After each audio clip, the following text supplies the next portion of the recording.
The sound of waves has always calmed me. Even now, standing on this balcony, with the salt air threading through my hair and the last golden light of a summer evening stretching across the water like something out of a painting, I can hear them. The waves. Patient, rhythmic, unstoppable. The ocean doesn't rush for anyone. It simply moves, and everything in its path either adapts or gets swept away. Julian never understood that about the ocean. He was always more of a swimming pool man. Controlled depth, clean edges, chlorinated predictability. He liked things he could measure, things he could contain. He never quite knew what to do with me. But I'm getting ahead of myself. Let me start at the beginning. Or rather, let me start at what felt like the end.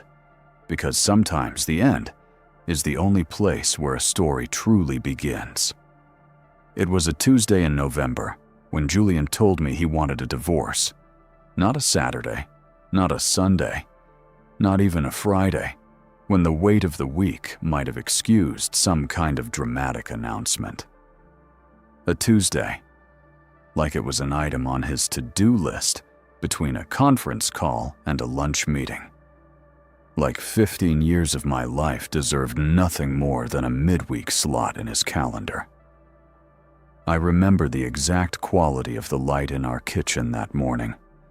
It was that particular November gray, not dark, not bright, just a kind of suspended colorlessness, like the sky couldn't commit to anything. I was standing at the counter making coffee, and I remembered the sound of it percolating, that familiar domestic rhythm. And I remember thinking how strange it was that the world could be so ordinary at the exact moment it was ending. He walked in wearing his gray suit, the expensive one, the Armani, the one I had helped him pick out 3 years earlier when he'd landed his first major client, and we'd gone to celebrate in the city and had laughed over champagne because the price tag made us both slightly dizzy, even though by then we could more than afford it. He was wearing that suit, and he had a look on his face that I hadn't seen before. Or maybe I had seen it before and had simply refused to name it. It was the look of a man who had already made a decision. A man who had already drawn the borders of a new life and was only now getting around to informing the person he was leaving behind. "I think we should separate," he said. Not, "I need to talk to you." Not, "Can we sit down?" Not even, "I'm sorry." Just those 5 words, delivered with the same tone he used when he told me the dry cleaning was ready, or that we were out of sparkling water. I didn't say anything for a moment. I just stood there, holding my coffee mug, feeling the warmth of it against my palms, and I listened to the percolator finish its cycle and go quiet. And the silence that followed was so complete and so vast that I felt as though I were standing at the edge of something I couldn't see the bottom of. "Okay," I finally said. "Because what else do you say?" He looked almost relieved. That was the thing that cut the deepest, I think. Not the words, not even the decision itself, but the relief on his face. Like I had just agreed to something minor. Like the most gracious thing I could do was make this easy for him. And I did. For a while, I did exactly that. The full story of a 15-year marriage is not something you can tell in a single sitting. It's not something you can even fully understand while you're living it. Because when you are inside something for long enough, you lose the ability to see its shape. You only feel the texture of it, the daily grain of mornings and evenings, and arguments over small things, and quiet reconciliations, and the slow architecture of a shared life built over years, until it feels less like something you chose and more like the air you breathe. Natural, necessary, until suddenly, it isn't. I met Julian when I was 26. He was 30, ambitious in a way that felt exciting then, all sharp edges and forward motion, always tilting toward the next thing. I was finishing my master's degree in art history, and I had just returned from a year in Florence, and I was the kind of person who thought beauty was a serious subject worth serious study. Julian thought that was charming, endearing. He used to joke that I was his culture, that I made him a more interesting person at dinner parties. I didn't realize until much later that being someone's culture is a very different thing from being someone's partner. We married when I was 28. He was building his company, a boutique financial consulting firm that specialized in private equity for ultra-high net worth clients. And the timing felt right in that artificial way. That timing always feels right when you're young and optimistic, and you can't imagine that the person across from you at the altar might one day look at you like you are a problem he needs to manage. I gave up my plans for a PhD. I told myself it was a choice, a free and considered choice, and maybe it was, at first. But choice is a complicated thing when it happens inside the context of a marriage, where one person's career is always, quietly, and without anyone ever saying it aloud, treated as the serious one. Julian's work had gravity. It had consequence. It generated income and invitations and social standing. My interests, the art history, the consulting work I did for a small gallery downtown, the charity board positions I accumulated over the years. These were treated as pleasant hobbies, decorative, like flowers in a vase. What I actually did for Julian's career, the dinner parties I organized with surgical precision, the client relationships I cultivated, the events I attended, and the people I charmed, and the connections I maintained through sheer force of genuine human warmth, while Julian was always half distracted by his phone. None of that had a line item in his accounting. None of that counted, apparently, as contribution. I know this because he said so. In court, in front of a judge and 2 rows of lawyers and a court reporter whose fingers never stopped moving. He said, and I am quoting precisely because these are not the kind of words you forget, "My wife has been a housewife for the majority of our marriage. She has made no material contribution to the growth or success of my company. The lifestyle she enjoyed was entirely a product of my labor."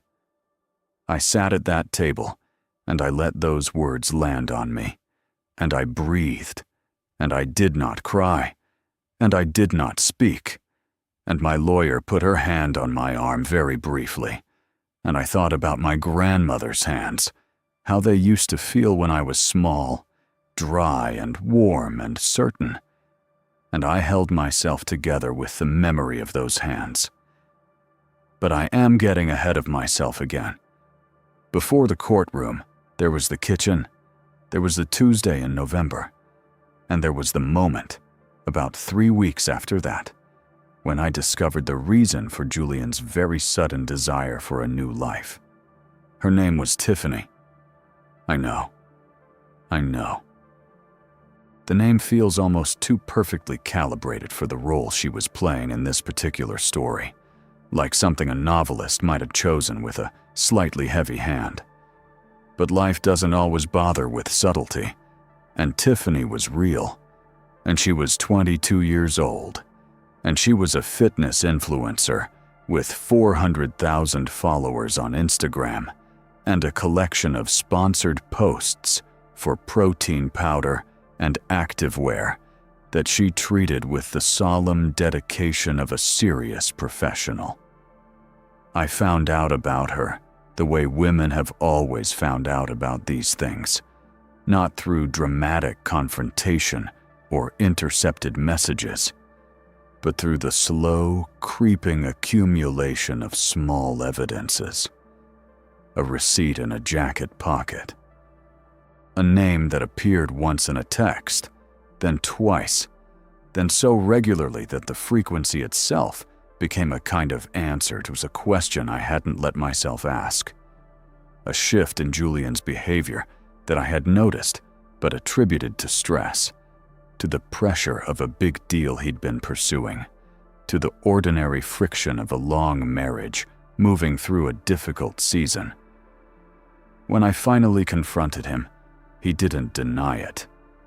That surprised me. I had expected some version of the argument we'd been having for years.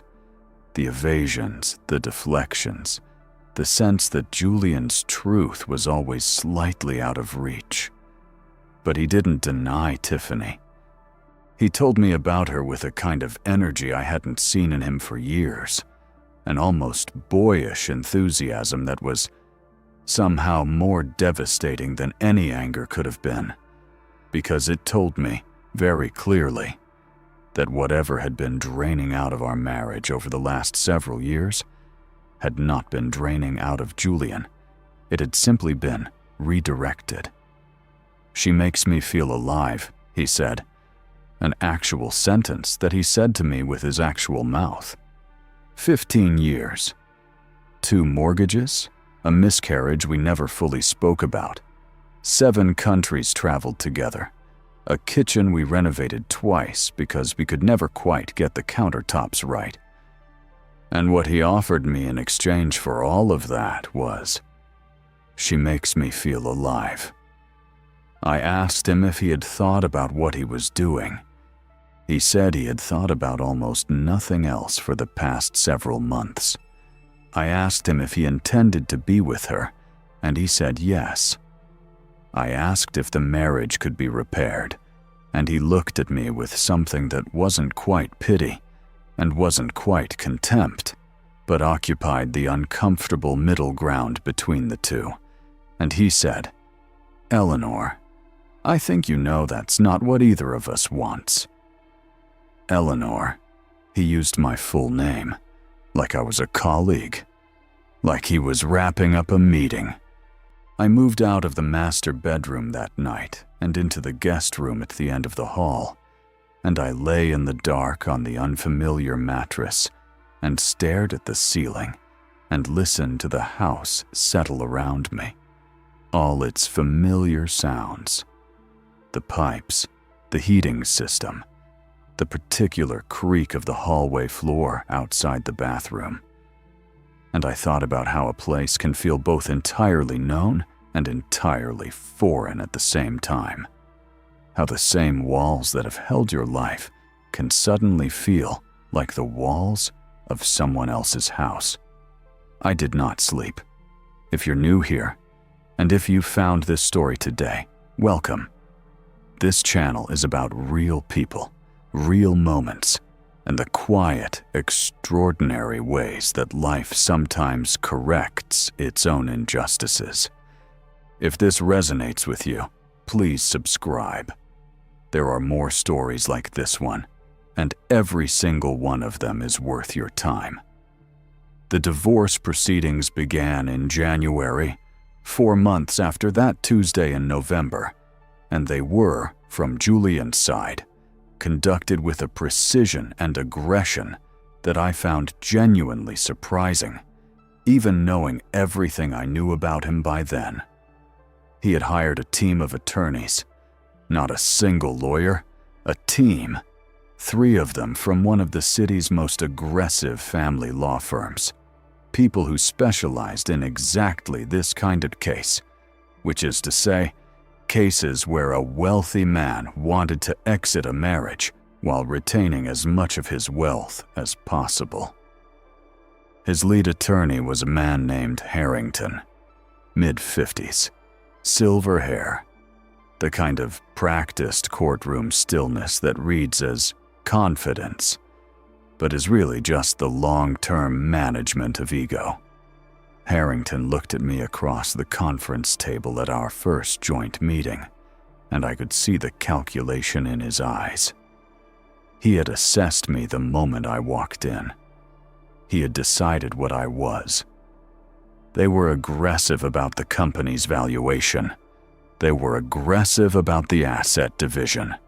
They challenged every piece of evidence my own attorney presented, and they questioned every claim I made about my contribution to Julian's professional life. And they framed 15 years of my support and management and quiet behind-the-scenes labor as nothing, as negative space, as the absence of value rather than its presence. Julian sat through most of it with a particular expression I came to think of as his boardroom face. Neutral, controlled, occasionally allowing himself a small private smile when Harrington made a point he found satisfying. He was dressed impeccably for every session. The Armani suit, other suits of similar quality, a succession of perfectly knotted ties. He looked like a man who had already moved on and was only here to manage the paperwork. Twice during recesses, I saw him on his phone, and once I caught a glimpse of the screen, and I saw Tiffany's name and the particular brightness that came over his face when he read whatever she had sent him, and I turned away and looked at the wall and breathed. The settlement they offered me was, to be plain about it, an insult. It accounted for the standard legal thresholds, but nothing more. No recognition of the career I had depurposed. No acknowledgement of the network I had helped build and maintain. A division of assets that treated 15 years as a transaction with a clean and final total, as though marriage were a business arrangement, and I had simply been a contractor whose services were no longer required. My attorney told me we could fight. We could probably get more. The proceedings could extend for another year, possibly longer, and the legal fees would be substantial, and the emotional cost of a prolonged courtroom battle was something I needed to seriously consider. I considered it, and then I thought about something that I had not yet told my attorney, something that I hadn't told anyone, in fact, for reasons that'll become clear. I told her I would accept the settlement. She looked at me for a long moment.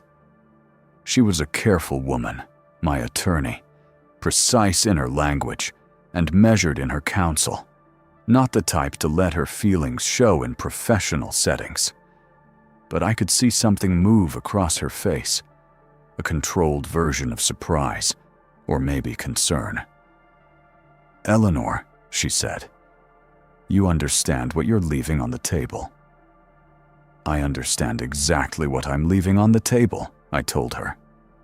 She accepted my decision. She was too professional to press further.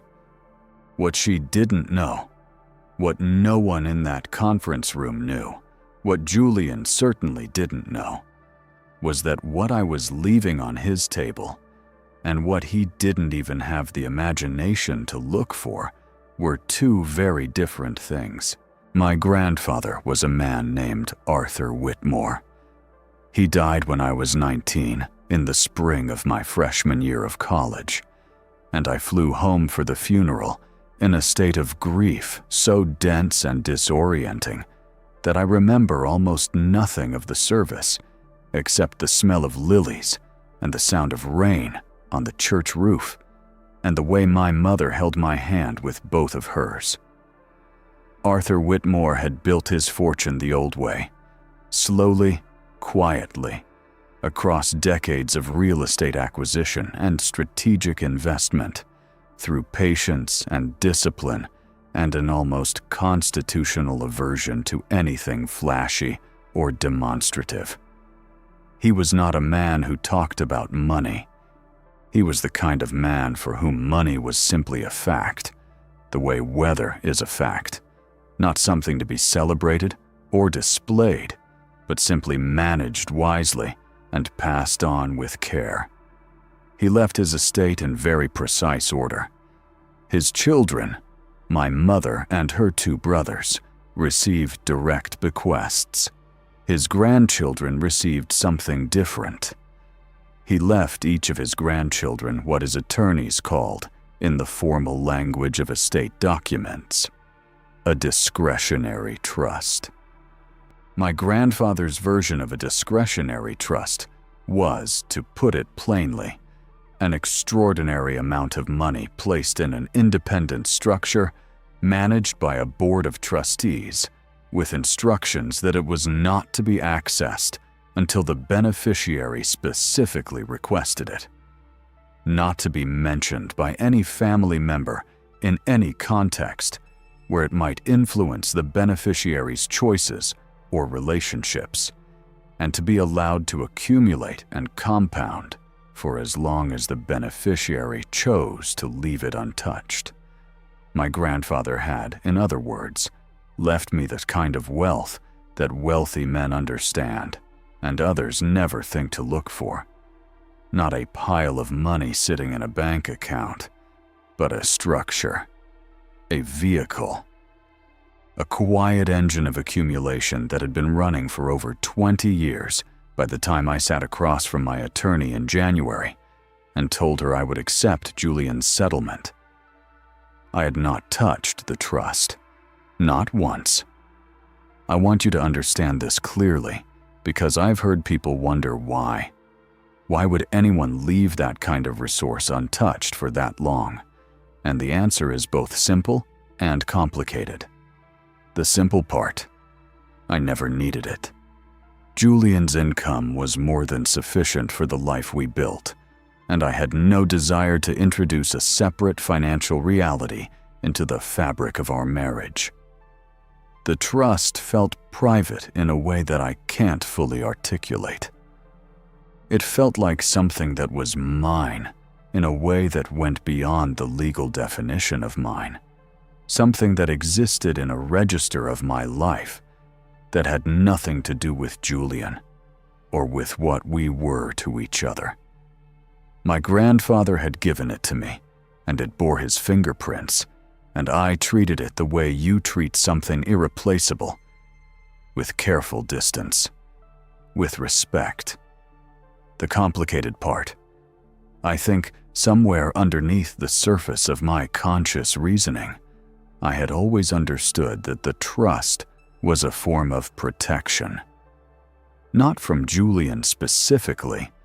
When my grandfather set it up, Julian didn't exist in my life, but from the general vulnerability of being a person whose security is contingent on someone else's choices. My grandfather had lived long enough to understand that kind of vulnerability from the inside. He had watched it happen to people he loved. The trust was not cynicism, it was wisdom, passed down quietly, without fanfare, in the language of legal documents and patient compounding. By the time Julian's attorneys were dismissing 15 years of my life as a footnote, the trust had been growing for 22 years. I will not tell you the specific number, because this is a story about principle, not arithmetic. What I will tell you is that it was significantly more than Julian's entire company was worth. It was more than the apartment we had shared, and the vacation property, and the investment portfolio, and the fine art collection that his attorneys had been so careful to value during our proceedings.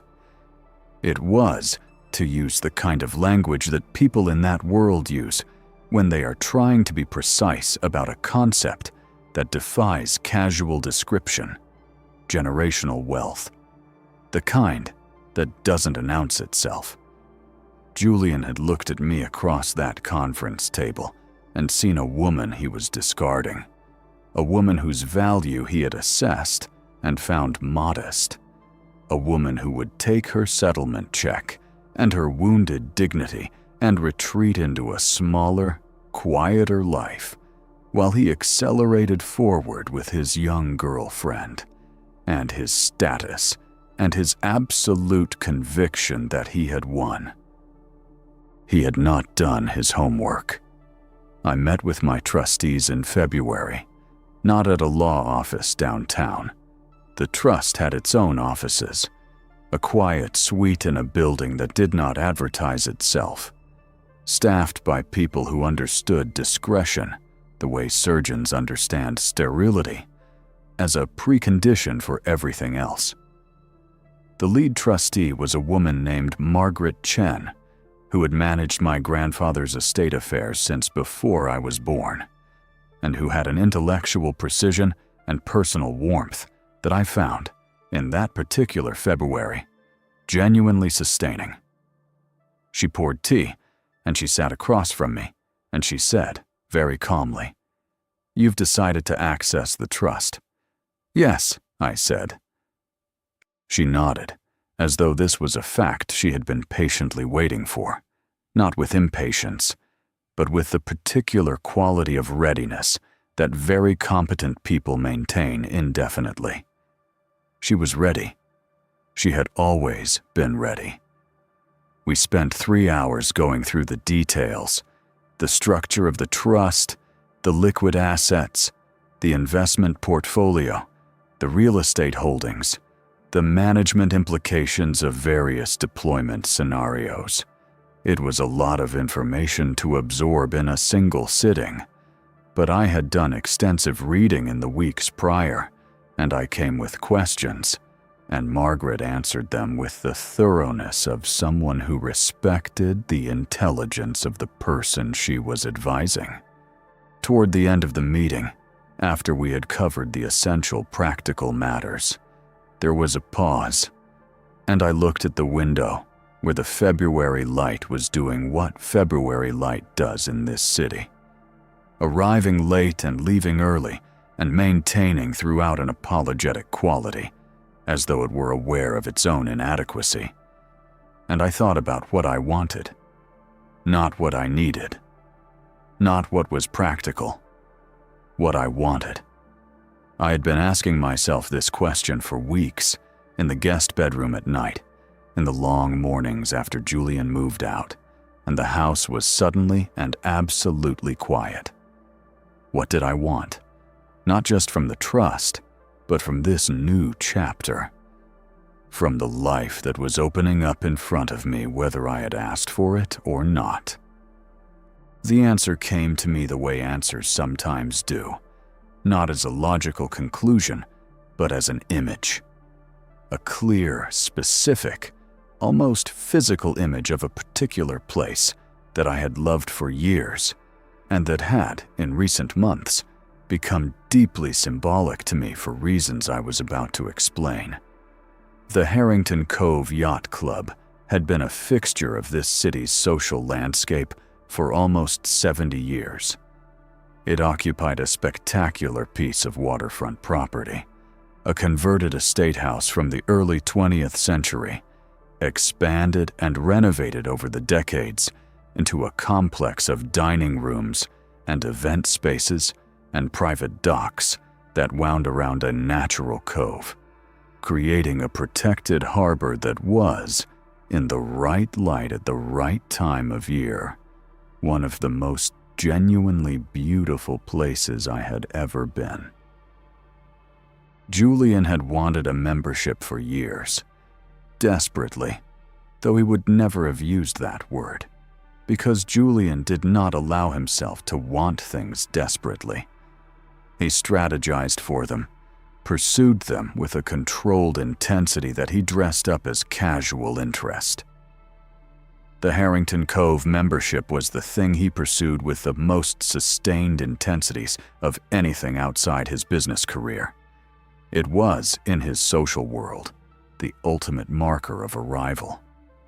Old money, old connections, the kind of institutional prestige that new wealth couldn't simply purchase, because the membership committee was composed of people who had known each other's families for 3 generations and who regarded newly minted fortunes with a skepticism that no amount of money could reliably overcome.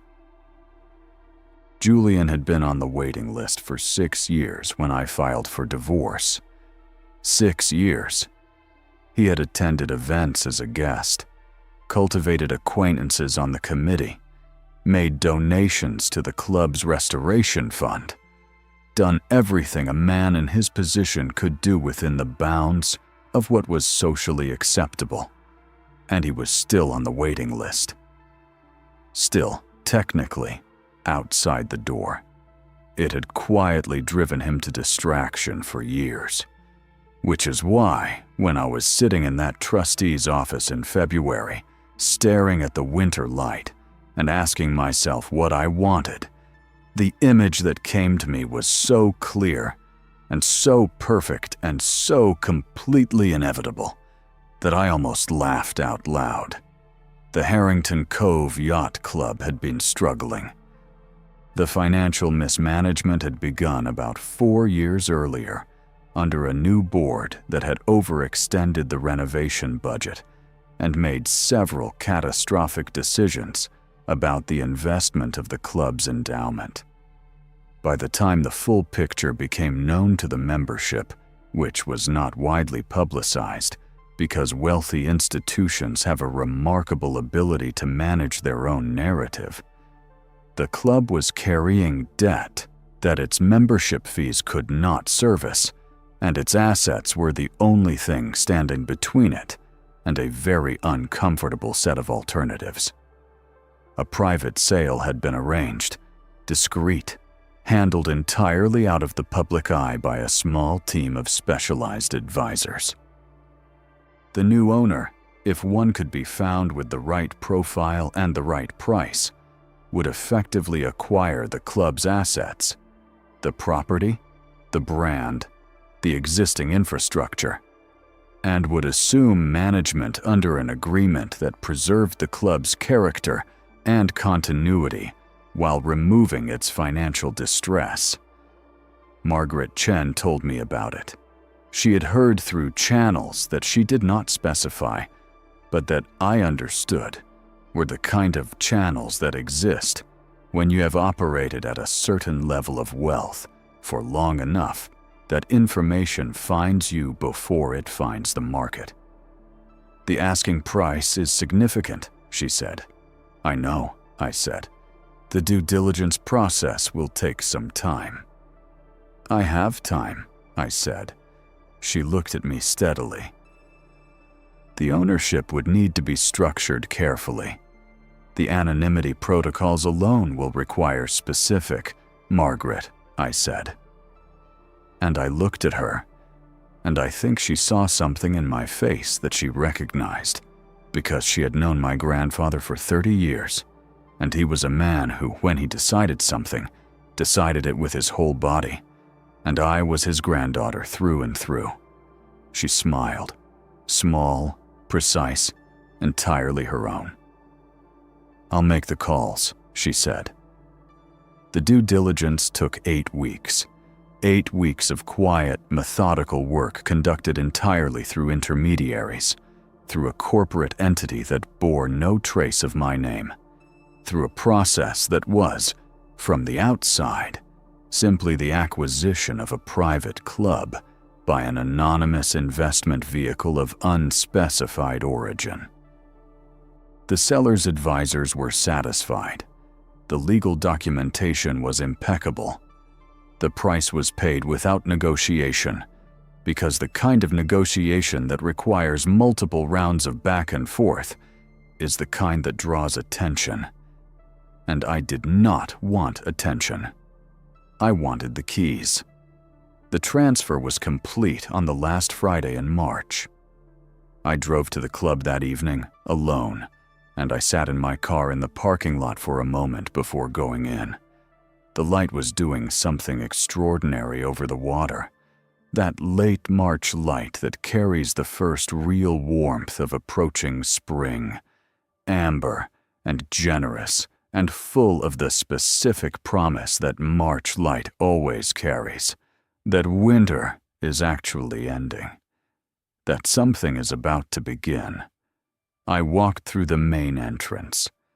The general manager, a meticulous Englishman named Desmond Hartley, who had managed the club for 11 years and had navigated the recent financial difficulties with the grim professionalism of a ship's captain maintaining dignity in a storm, met me at the door.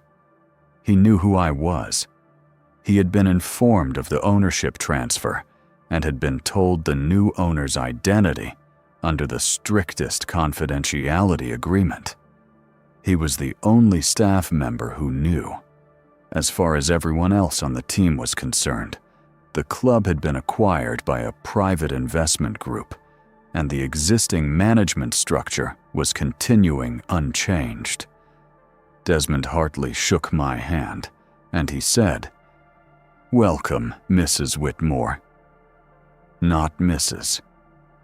Ashworth, which had been my married name, and which I had already begun the process of discarding. Mrs. Whitmore, my grandfather's name, the name I was taking back.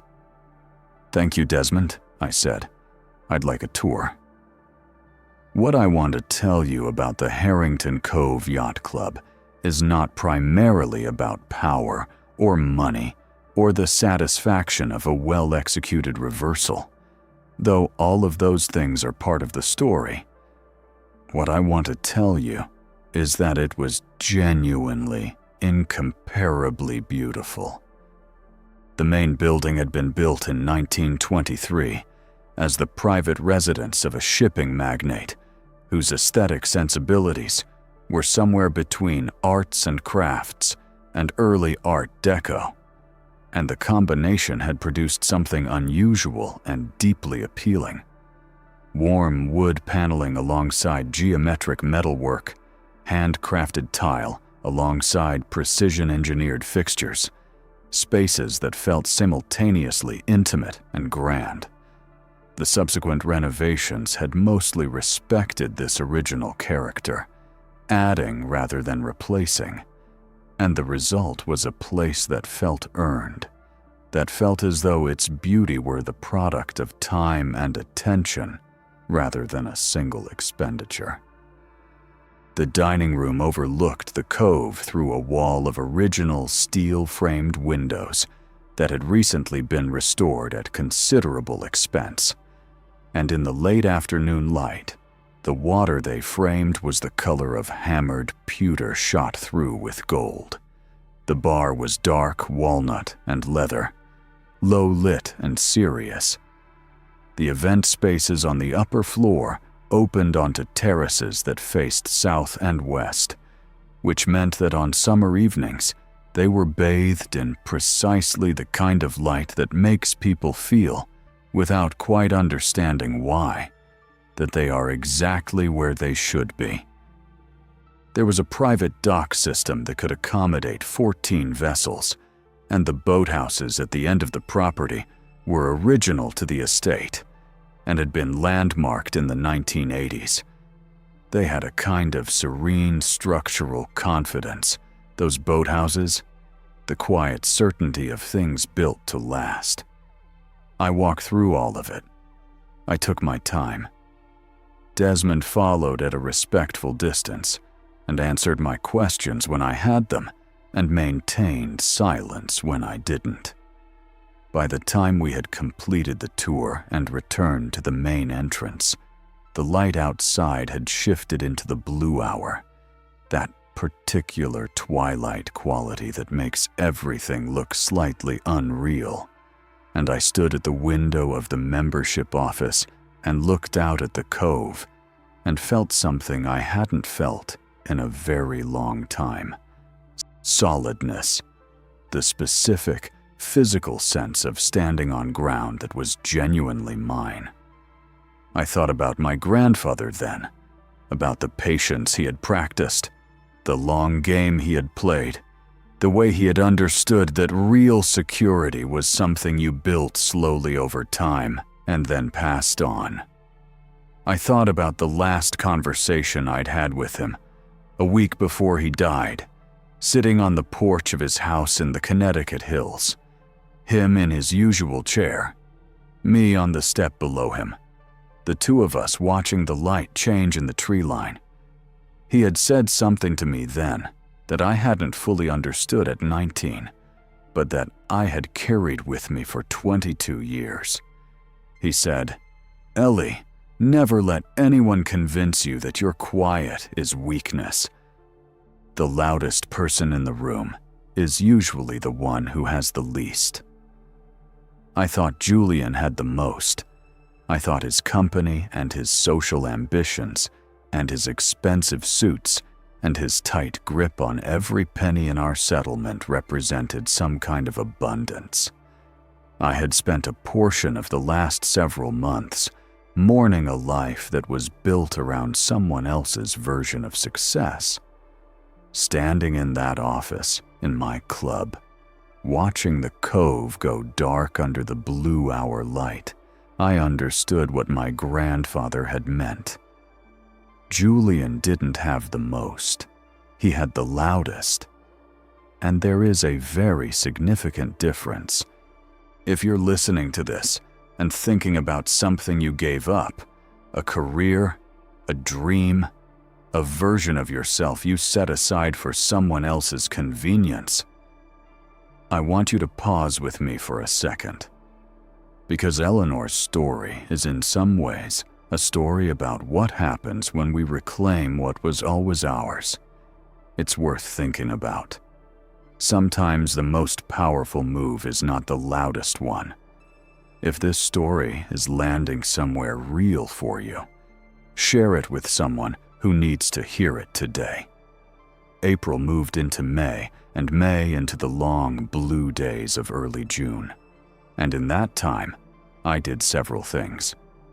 I worked closely with Desmond and the club's management team on what he delicately described as operational realignment, and what I thought of, privately, as the quiet establishment of order. The club's finances were stabilized. This required some immediate capital injection, which I provided without drama. And the debt restructuring was completed through Margaret's office with the efficiency of people who do this kind of thing for a living. The membership committee, which continued to operate as it always had, was given no information about the ownership change beyond what they needed to know. That new private ownership had secured the club's future, and that all existing protocols and standards would be maintained, and in fact elevated. The membership committee was satisfied. They were primarily interested in their institution's continuity and their own status within it, and the message they received, that the club was now on secure financial footing, and that the summer gala, an annual event of considerable importance to the membership's social calendar, would proceed as planned, but would be enhanced significantly, was precisely what they wanted to hear. I also, during this period, made one particular arrangement. Desmond and I had a conversation about 3 weeks after I took ownership, during which I reviewed the membership database. This was a routine part of ownership orientation, understanding the composition of the membership, their history with the club, their standing accounts, their event attendance. I went through the list with Desmond, and when I came to a particular name, I stopped. Julian Ashworth. He was listed under the pending membership waiting list, which was maintained separately from the active membership roll. 6 years and 4 months of waiting. His file noted that he had been proposed by 2 existing members, that he had attended the club as a guest on 14 separate occasions, and that his dues equivalent donation to the renovation fund was on record. I read this quietly. Then I looked at Desmond. "Tell me about the lifetime ban protocol," I said. Desmond, to his extraordinary credit, maintained a completely level expression. He had been managing a private club for 11 years. He had seen everything. "The lifetime ban is the most serious disciplinary measure available to ownership," he said, in the same tone he might use to explain the dress code. "It results in permanent removal from the membership list, denial of entry, and notation in all systems that the individual is not to be admitted under any circumstances. And it's at the discretion of ownership?" "Entirely." "And the notification, how is that handled?" "Typically by letter. In some cases, if the banned individual attempts to enter the premises, they are informed verbally by security." I nodded slowly, looking at Julian's name on the screen. "There is also," Desmond said after a small pause, "the option of the posted notice. In cases of some sensitivity, a ban is noted formally in the entry system with the owner's signature. It appears on the security desk's manifest. The banned individual would see it upon arrival if they arrived." I considered this for a moment. I thought about Julian's face in that conference room. I thought about the word housewife. I thought about the relief on his face that Tuesday morning in November. "Post the notice," I said. Desmond made a note. "Effective immediately?" "Effective upon finalization of the summer gala guest list." He nodded. "And shall I note the reason?" I thought about this. "No reason required," I said. "Ownership discretion is sufficient." "As you wish, Mrs. Whitmore." The summer gala at the Harrington Cove Yacht Club was, as it had been for decades, the social event of the season for a particular segment of this city's upper tier. It was the kind of event that people competed to attend, that women planned outfits for months in advance, that men used as an opportunity to demonstrate the exact calibration of their status through the quality of their guest and the ease of their manner and the subtlety of their awareness of every other person in the room. It was, in other words, precisely the kind of event that Julian Ashworth had been positioning himself to attend for years. And this particular year, armed with the news that the club had new ownership and that the gala would be elevated to something unprecedented, he had done what he always did when he wanted something. He reached for his phone. I did not know the details of how he arranged it until after the fact, but the picture I eventually assembled was this. Julian had heard about the change in ownership through the social circuits he moved in, had understood it to mean that the membership waiting list might be in flux, and had taken the opportunity to contact a member he knew and ask to be brought as a guest to the summer gala. This was a not uncommon practice. Existing members could bring guests to gala events, and the member in question, a man named Prescott, who had a long and only loosely principled relationship with Julian's firm, had agreed. Julian had then proceeded to do exactly what Julian did when he believed a significant social moment was approaching. He prepared. He bought a new dinner jacket. He made a reservation at a restaurant the following morning to have his hair cut. He briefed Tiffany, who was apparently both excited and nervous about the caliber of the event, on the attendees and the dynamics. He rented a car that was, even by Julian's standards, excessive. A Bentley Continental, navy blue, freshly detailed.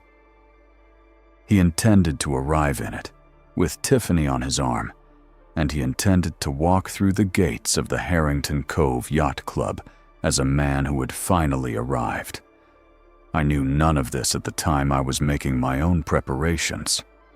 But I found out later, in the way that one finds out things in smallish social worlds, where information moves freely among people who have known each other for decades, and the picture it created. Julian, meticulous and hopeful and convinced that this evening was going to be the culmination of years of social climbing. That picture became one I returned to often in the days that followed, with a feeling that I can only describe as the specific satisfaction of an extremely precise mechanism, performing exactly as designed.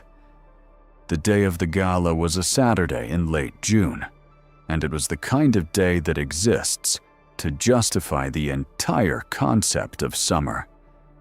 The sky was a deep, democratic blue from the moment it lightened in the early morning, the kind of blue that makes no concessions to clouds or uncertainty. And the water in the cove had that particular June quality. Light on it all day, shifting and alive, the surface in constant gentle motion as though the harbor were breathing. I arrived at the club at noon. I had an appointment with the event coordinator, a young woman named Sophie, who had joined the staff 2 years earlier, and who had, in the week since I became owner, demonstrated an organizing intelligence and creative sensibility that I found genuinely impressive. She had produced for the summer gala something that used the word elevated in its truest sense. The main dining room had been transformed overnight by a team that Sophie oversaw with the concentration of someone defusing something.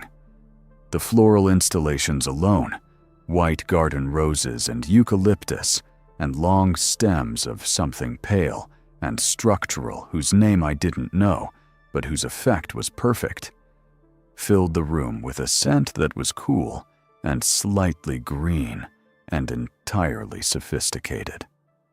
The tables were laid with linens in ivory and a very deep navy, and the silverware caught the light from the windows and threw it back in small, bright signals. The bar had been stocked with bottles that Desmond had selected personally, the kind of thing you don't notice when it's right, but feel immediately when it isn't. The terraces had been strung with lighting that, come evening, would make the outdoor spaces feel like something from a film. Warm and amber and generous, playing off the water in the cove below with an effect that was, quite simply, beautiful. I stood at the window of the terrace for a long time, looking at it all, and I thought, my grandfather would have liked this. He would have appreciated the restraint of it, the quality without noise.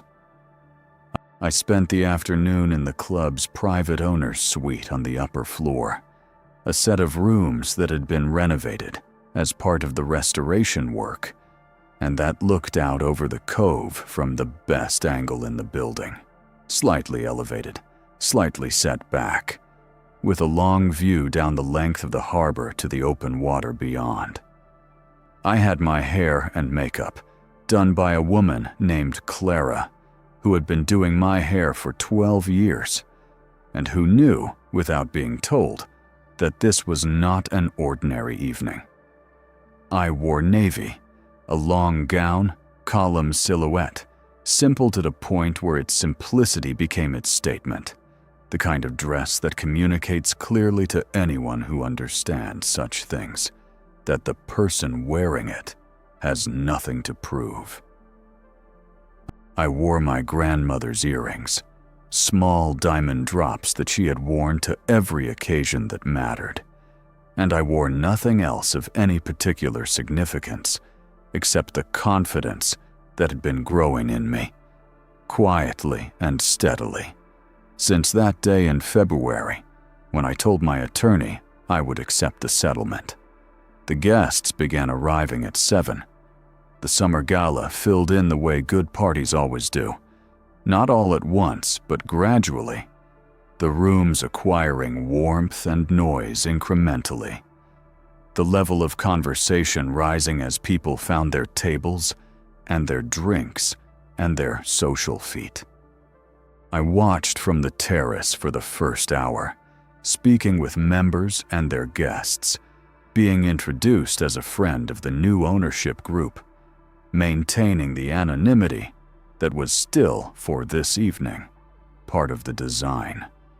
I will tell you what the evening felt like from the inside, from the owner's perspective, from the vantage point of someone who had spent 6 months moving through grief and anger and the long, difficult work of rebuilding a sense of self, and who was now standing in a place of extraordinary beauty, surrounded by people who had no idea what was about to happen. It felt like standing very still at the center of something that was moving very fast around you. The opposite of chaos, the opposite of desperation. I was entirely calm. I was, in fact, the calmest I had been in as long as I could remember. Desmond appeared beside me at approximately 8:15. He was the model of composure, as he always was. But I had learned to read the very small signals he allowed himself, and the particular quality of stillness he brought to that moment told me exactly what he was about to say before he said it. "There's a situation at the gate," he said quietly. "Tell me," I said. "A Mr. Julian Ashworth has arrived with a guest. He's presenting himself as the guest of Mr. Prescott. Security has flagged the ban notice and requested clarification from management." I set down my glass. "How is he presenting?" "Confidently," Desmond said, which told me everything. "He seems to believe there's been an administrative error." Of course he did. Julian's relationship with the idea that something might not go his way was always heavily mediated by his absolute certainty in his own importance. And his guest? A young woman, dressed for the occasion. She seems quite excited to be here. I thought about Tiffany for a moment. She was 22 years old. She had no part in the machinations of my marriage or its dissolution. Whatever she thought she was walking into tonight, it was not this. I did not dislike her particularly. I didn't think about her particularly, which is its own kind of statement. "Keep them at the gate," I said. "I'll be down." Desmond's expression remained unchanged. Of course. I want to describe for you what the gate of the Harrington Cove Yacht Club looks like at night during the summer gala, because the setting matters. The entrance to the club is approached via a private lane that curves through about 200 yards of mature plantings, old oaks primarily, with some copper beeches that have been there for decades, their branches meeting overhead to create a canopy that in daylight is green and dappled and lovely. And at night, lit by the ground lighting installed along the lane's edges, is dramatic in the way that only very old trees properly lit can be. The lane opens into a gatehouse area, a restored stone structure, beautifully maintained, with iron gates that stand open during events, but that can be closed, and that are flanked by large lanterns whose warm amber light falls on the gates around and the security desk positioned just inside the entrance. It is, in other words, a very visible location. When something happens at that gate, anyone approaching on the lane can see it. Anyone driving away can see it. The thing about an entrance is that it performs in both directions. I had asked Desmond to have the gate area maintained with its usual quiet dignity throughout the evening. No additions, no staging. The existing architecture would do the work.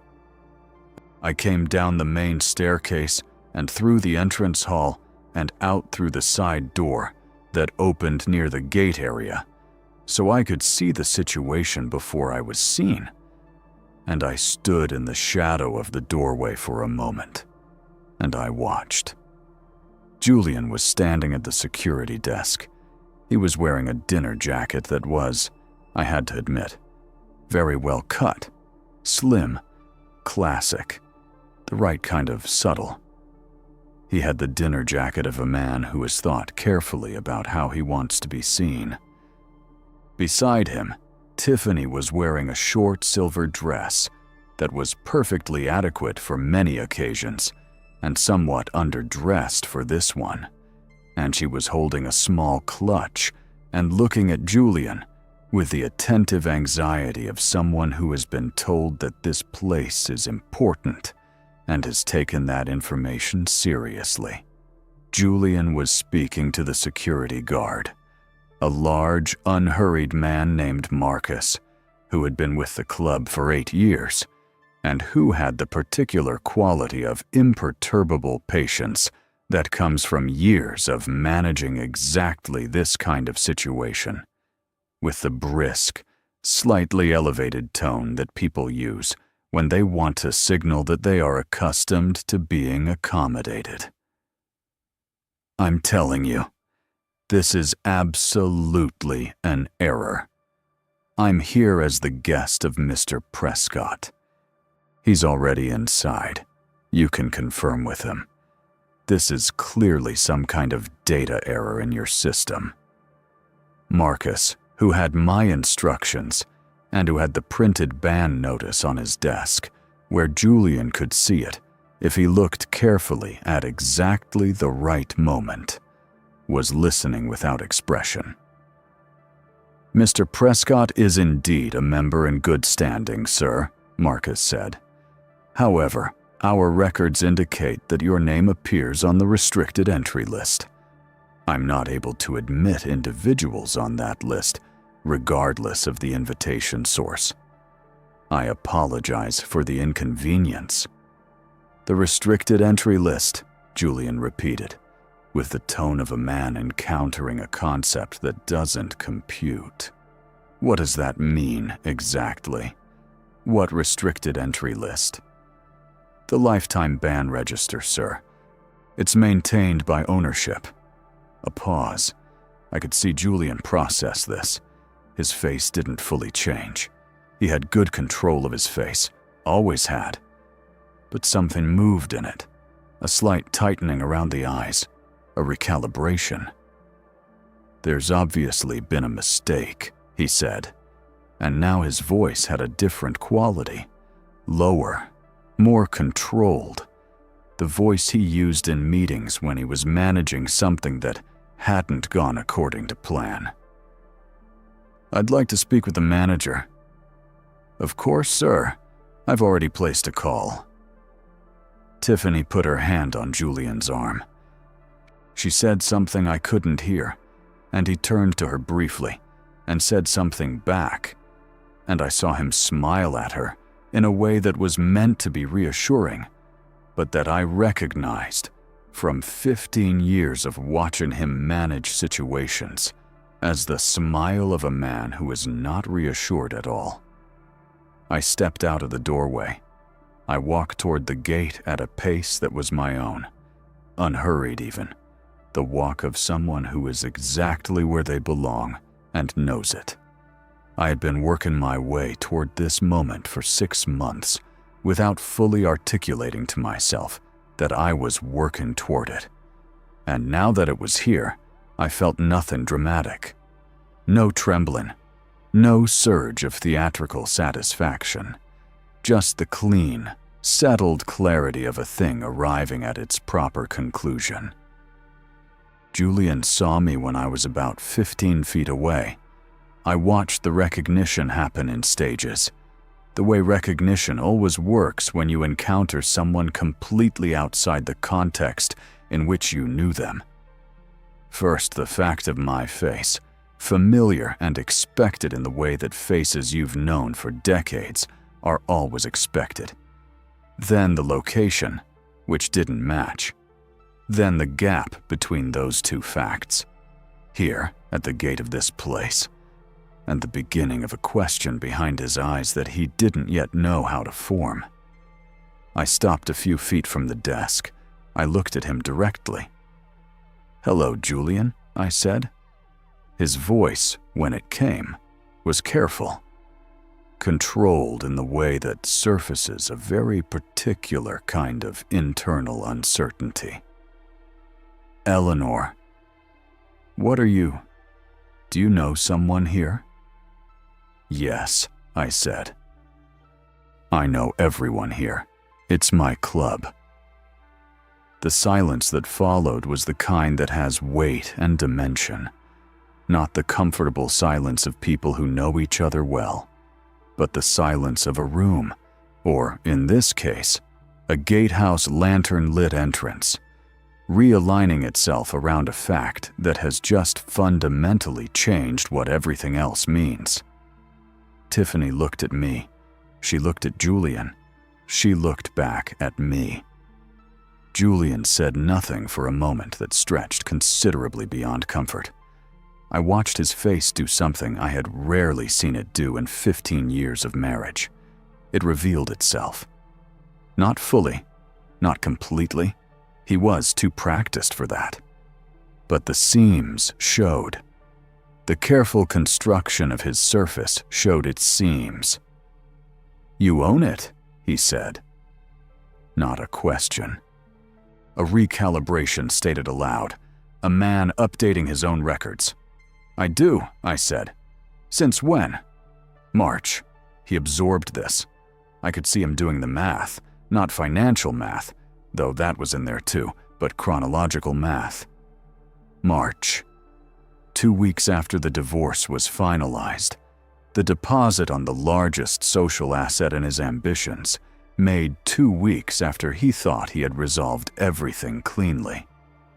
"I don't understand," he said, and there was something in his voice that was the closest I had heard him come, in a long time, to honesty. "The settlement. You didn't have. I didn't need the settlement for this," I said. "I never needed the settlement for anything, Julian. I took it because your attorneys offered it, and it wasn't worth the time to argue." He looked at me for a long moment. I could see him reassembling the architecture of what he knew about me, and finding that several of the load-bearing walls were not where he had believed them to be. "Your grandfather," he said. "My grandfather," I confirmed. Another silence. Marcus was very still at his desk. Tiffany was very still beside Julian, her small silver clutch held in both hands now, her eyes moving between us with the uncertain attentiveness of someone watching a scene whose subtext they cannot quite decode. "Julian," I said, not unkindly, because I want to be precise about the tone, which was not cruel, was not triumphant in a way that was designed to humiliate further, was simply honest and clear and final. The tone of someone who has something to say and says it without performance. "You spent 15 years of our marriage treating what I gave you as invisible. You stood in front of a judge and called me a housewife who contributed nothing. You accepted the idea that what you could count was worth something, and what you couldn't count was worthless. That's how you looked at me. That's how you made your calculations." He didn't speak. "Your name is on the ban list because I put it there. Not out of spite. Not because I wanted to hurt you. Because this is my place, and I get to decide who belongs in it. And you, Julian, you never really understood what belonging somewhere means." I held his gaze for another moment. He held mine. Something happened in that exchange that I won't try to name precisely, because some things resist naming. But it was the thing that happens when the accounting is finally complete.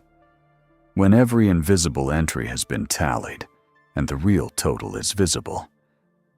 Then I turned and walked back toward the club, back through the side door and up the stairs toward the terrace, where the light was warm and the conversation was easy, and the water in the cove was doing what the water always does, moving, patient, unstoppable, indifferent to whoever happened to be standing at its edge, trying to make themselves feel large.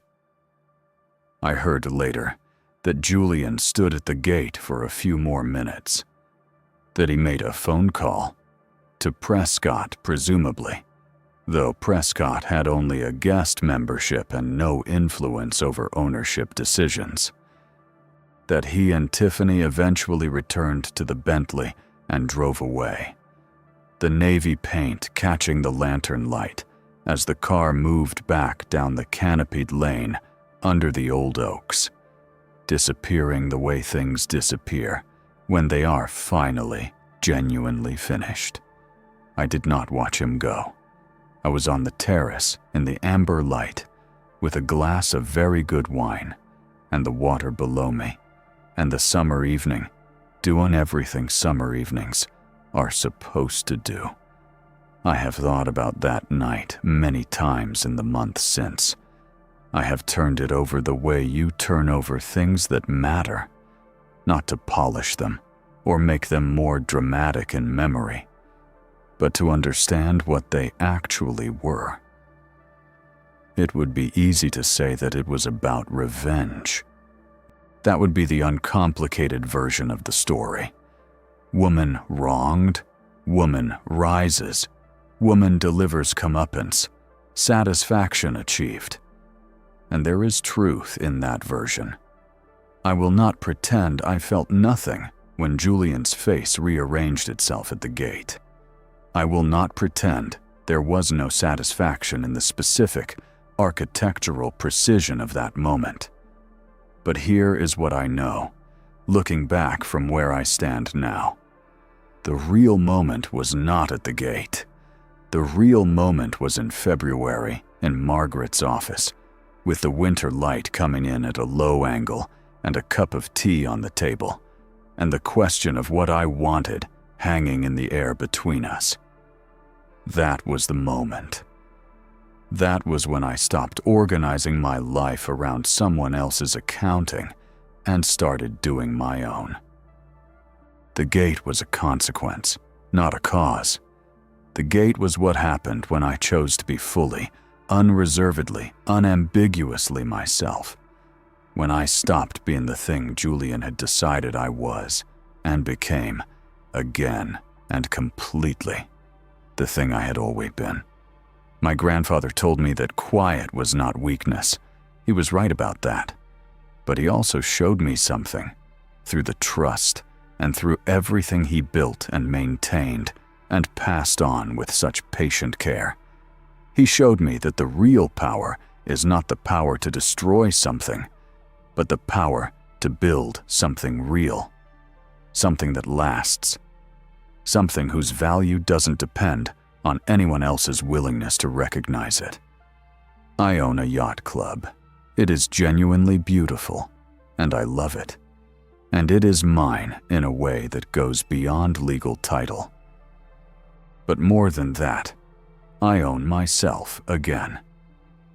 I own the 15 years I gave to that marriage without apology or qualification, not because they were wasted, because nothing is simply wasted, but because they were mine to give, and I gave them according to my own values, and no settlement document, and no courtroom, and no man in an Armani suit on a Tuesday morning in November can undo that accounting. If there is someone in your life right now who is telling you, in words or in silence, that what you offer is not enough, I want you to hear this clearly.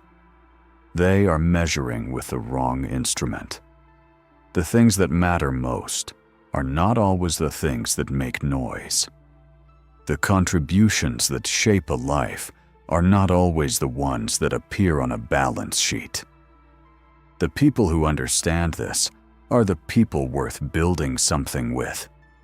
And the people who don't understand it, the ones who look at everything you are and see only what they can quantify, those people will eventually stand at a gate that is not open to them, and they will not be able to explain to themselves how the door got there or who closed it. I did not plan to buy a yacht club when I walked into my marriage at 28. I did not plan any of this. What I planned was a life, and then someone changed the plan without asking me. And in the space that opened up, I found something I hadn't expected. Myself. Still here, still whole, still entirely, quietly, inconveniently present. The waves sound the same from every shore once you stop letting other people decide how close to the water you're allowed to stand. I am standing at the water now. It's mine. And it is extraordinary.